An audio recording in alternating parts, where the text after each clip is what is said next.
No, but outside, is not the discussion about outside? Okay.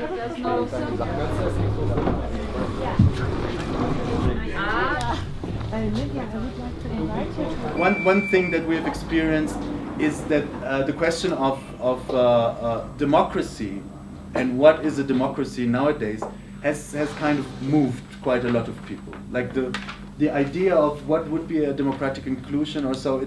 My personal feeling was that this generated a lot of wish to make a comment or to debate something. For me, I guess the most important question that stays is how to decolonize ourselves. I think this is kind of the essential, the basic, that we go around in circle and we always arrive at this point. Our mind, ourself, is totally occupied through the epistemology, which is Western, through the school system, media, and so on. The institution, you're saying the institution has a voice.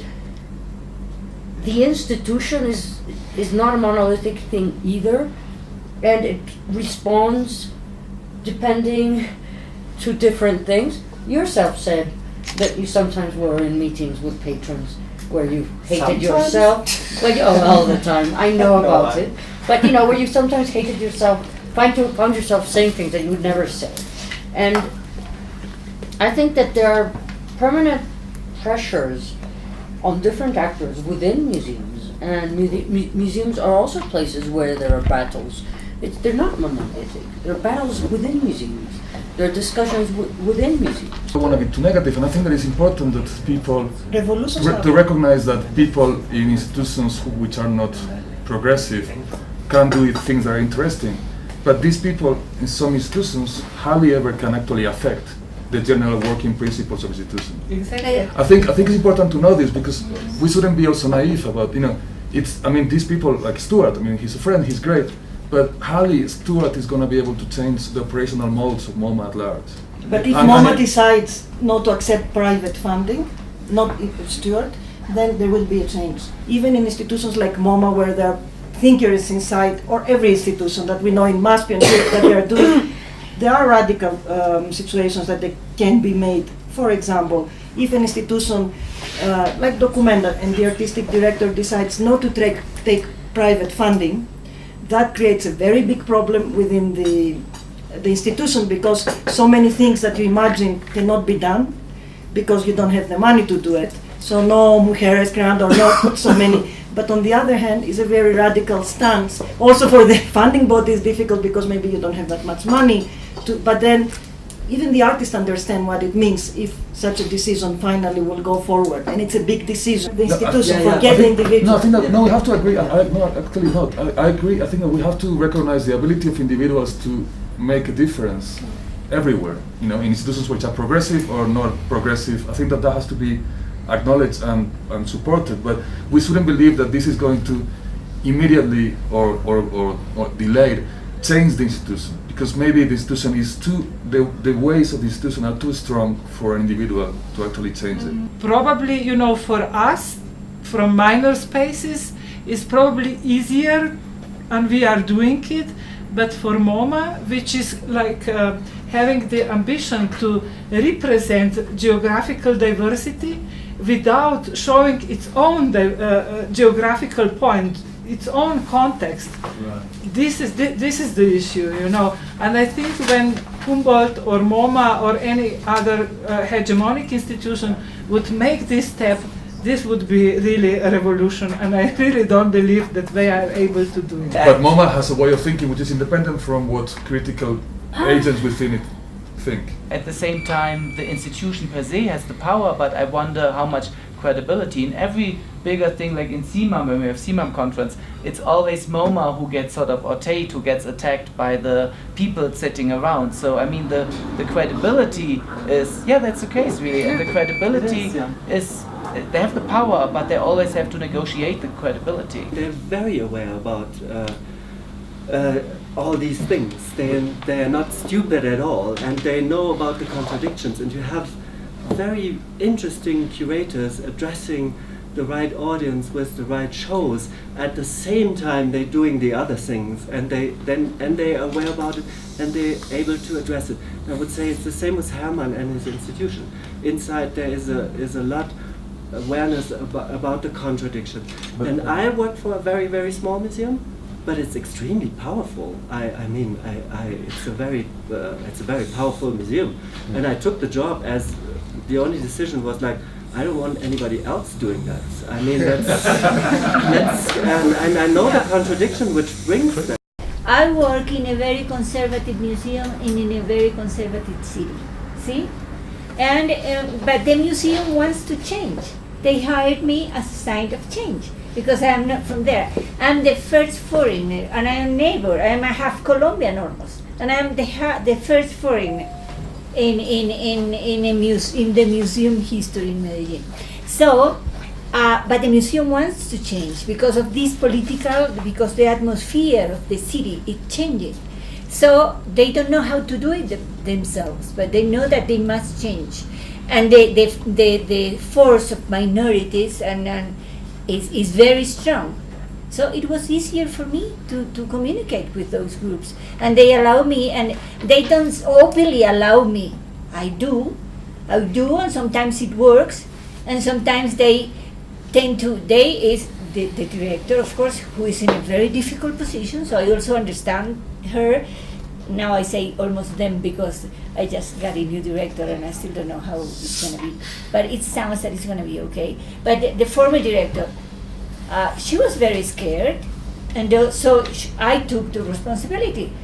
And it was so funny when we had this first exhibition, the very controversial, because we dealt exactly with imaginaries of identity in Antioquia, who we are as Antiochians. I'm not, I'm Venezuela. So, yeah, we had a lot of controversy. We had an editorial from one of the most important people in town, and but then we got the most wonderful, ¿cómo se dice respaldo? Backing by wonderful intellectuals. Started in Bogota, and then some in Medellin joined, and it was great. Then I called those people to have a public conversation in the museum with us. I mean, Mujeres Creando didn't even notice, nobody even noticed the presence. I was a bit scared of the project they did. It was very radical. You can tell by the visitor we had. But I think we can do things, and I was telling Martin now I think that we can do things from within. We must be, able to find ways, because you don't have an ideal institution where everything allows you to think the way you think.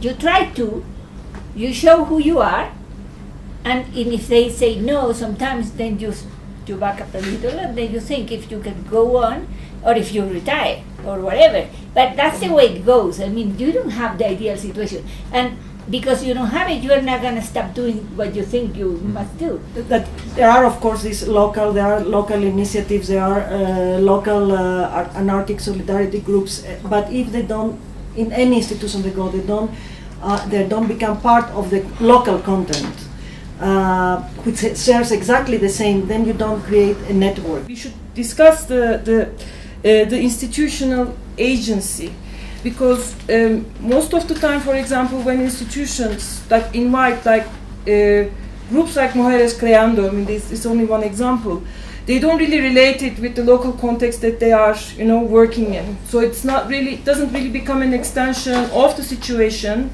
that the city or the country may be in, and it can just stay like a UFO in the program on top.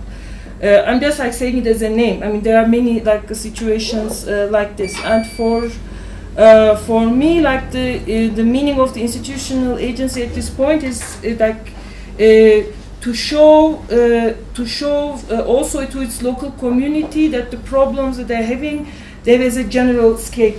Because most of the things that we are discussing, it's all around the world, with the rise of fascism, with all these democratical questions, with all the issues of censorship that we are dealing with. It is a kind of a general situation, but most of the time, the kind of community work they may be a little bit like closed inside themselves, and they don't really realize like actually the situation is much more bigger than it is. So I think institutions has a really important role in providing this sort of agency, because they have the network and capacity to be able to do that. And when they do that, I think it also brings the credibility, Yılmaz, that they're talking about. But most of the time, I really see in most of the institutions in Europe, I see like bringing in activists, bringing in political groups, bringing in like other local communities, but not really like making this connection with the situation around the museum. So it remains like it remains all up in the air, and the work is not complete. We have certain values, so I can't imagine to work together with the movement of the right, for example. But on the other hand, is it right to close the museum when there's a demonstration? So we are in a democracy. And so we are always, from different positions, we are talking about the subject. Some have big institutions, some are more free and can. But when you're responsible for a bigger institution, that's really complicated, because after my whole education would say, I have to be open for all people, so I have to do something to bring them into the museum. But on the other hand, I was very impressed by Maria this morning. They say totally clear, we take position, we are against this, and we are supporting other things, and a clear position.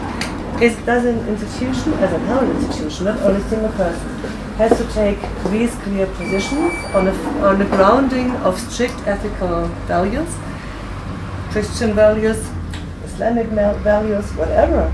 Or do you think an institution must be a very open liberal system and really embracing the whole and giving an optimum and tolerance to society? The representation, right? So nowadays, for example, the black community, the gender community, transgender, feminist movements, they're getting up again, and they're getting into fights amongst, let's say, minority movements. So there's the feminist movement that comes up and says like, oh, you're male, you cannot talk. What are you talking for me? You cannot talk. And then the black woman comes and says to the white woman, you're white, you cannot talk for me. So like, you cannot talk. And you have this kind of chains of struggle about, what is the place where the privilege is from where to speak. So I think interesting in that sense is that if we talk about the privilege and institutions and work with communities, we should very well think of, and I think what Marina said yesterday was also, it was at the very end, but it was very explosive, right? To say that there's a symbolic economy also that institutions feed off when they work with certain communities and so on. And I think interesting now is what kind of person or what kind of institution is in the privilege to ask what kind of community if they want to collaborate. This is a figure of power, and I think we should be aware of that.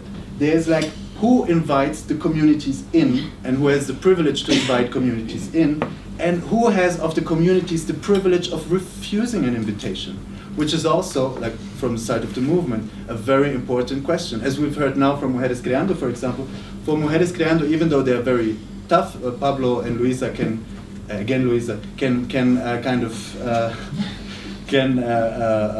confirm that working with Maria is very tough because her demands are very high, and such as Mujeres Creando. So now the question is, what kind of social movement has the guts or puts at risk a platform of exhibition or of money and visibility, and to make demands? Like, I think, and probably a lot of you who have worked with social movements, minority movements, or representative of such, know that very often they're very thankful, like, and not as harsh as Maria is to make demands. My experience, at least, is that. I don't know how you know that. So I would like to put this into the same pot of saying who has the privilege. And probably it's not us to answer this question, but who has the privilege to refuse an invitation to?